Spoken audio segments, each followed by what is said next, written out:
Welcome to the next Q&A for trauma healing and life counseling. In this video, I will answer question 73. Dear Gopal, I myself often find it hard to regulate my nervous system and stay grounded if there are many people, drama, noises, etc. around, and it feels as if I at some point get flooded by the visual and acoustic sensations and maybe even the energies of other people. Many people would call that a high or higher sensitivity. What is your opinion and experience about that? Is this high sensitivity a concept of the mind, or are there really organic or neurological differences between bodies which you have to consider and take care of as a higher sensitive person? For example, avoid certain overstimulation activities. Thank you for your answer and for your work. So this is again a question about symptoms and problems on the outside.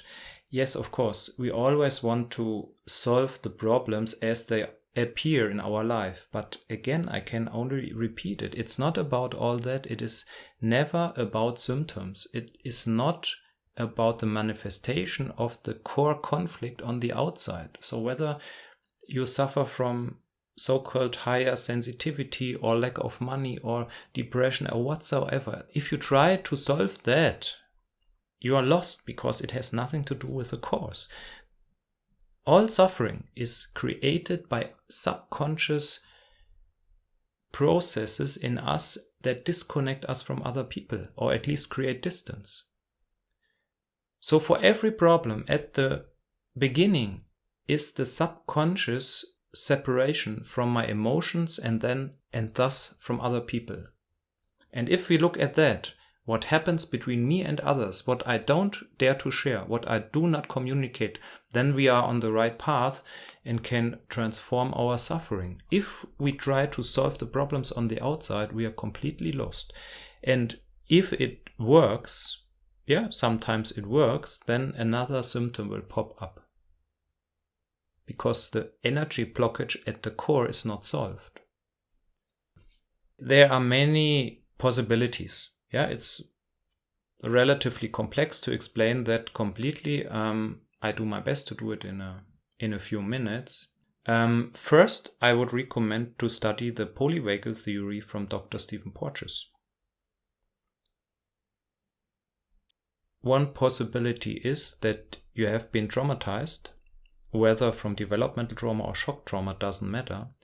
And with that change in the body, also the way we hear sounds changes.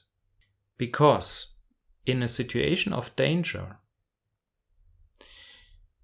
and this is what the body is in a state of being very fast in reacting to danger, we have different requirements. Because in a dangerous situation or potential dangerous situations, we need to absolutely register the slightest and smallest noise because it could be a predator.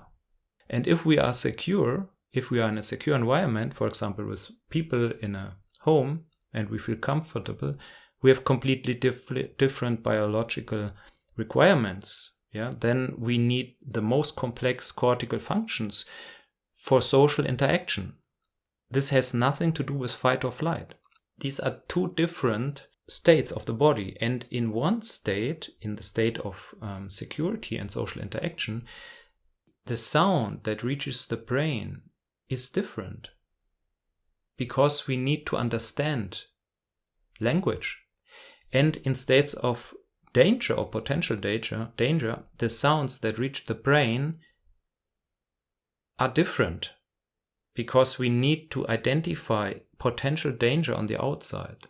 These are, for example, more sounds of lower frequencies, like roaring or the sound of a natural disaster. In nature, most dangerous sounds have a low frequency.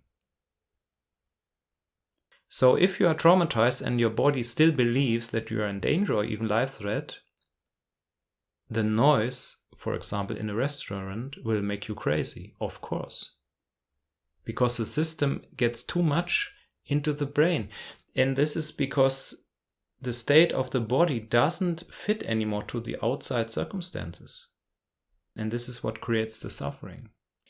So this is one possibility. I think this is almost always the case. And it's much easier to say, wow, I'm a high sensitive person. Yeah, it's even, you can use it for your ego. But most of the time, it is because of a traumatized system. And I know that from myself, if I am completely regulated, the noise, is not such a burden for me. And as soon as you have stress in the body, the noise that you hear becomes more and more difficult to be with. So this is the situation of traumatized people in the society today. And for those people, it is important to make trauma therapy to dissolve that. And if you're in such a situation, I would leave it immediately. Yeah, it is too much. And if you can't leave it, I would recommend to move the body. Yeah, to give the body imprints of security. And moving is one way, and talking as much as possible is another way. So social interaction and physical movements gives the body imprints of security. This will not dissolve the traumatization, but in that situation, it can temporarily change things. So that's what you can try out. Another possibility is that some channels are open and you really perceive more than normal people because of meditation or yoga practices. Yeah, this is a complete different thing.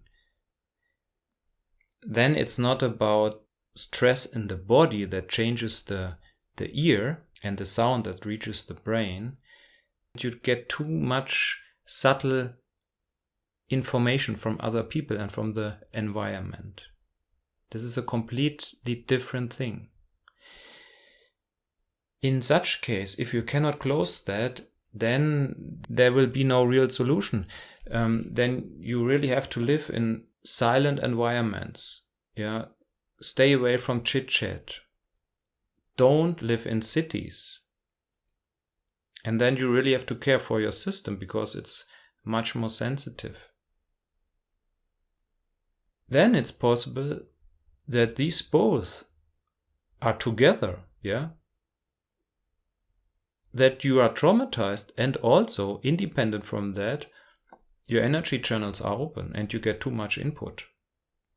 But in any way, I would start with trauma therapy and discharging the stress and the activation of the autonomous nervous system. And if that doesn't change anything, then I would arrange my life in the way I described it. Then you just cannot take part in that crazy society. And for me, actually, I don't take part in all these activities anymore. Restaurants, bars, parties, concerts, cinema, all this nonsense. I don't go there because it's absolutely boring and it's just an unconscious attempt of people to raise their energy, and it fails, of course. And people who can feel more and perceive more, for them it's like a contradiction because they have no other option in that society. Yeah, in a way you are lonely and lost, and that what this society offers makes it even worse. So it's not a spiritual culture. Yeah, that's the problem for people like us. And in such case, I would connect to people who are on the same level. So you may go to yoga and go into meditation groups and just be with silent and conscious people and leave all other people away.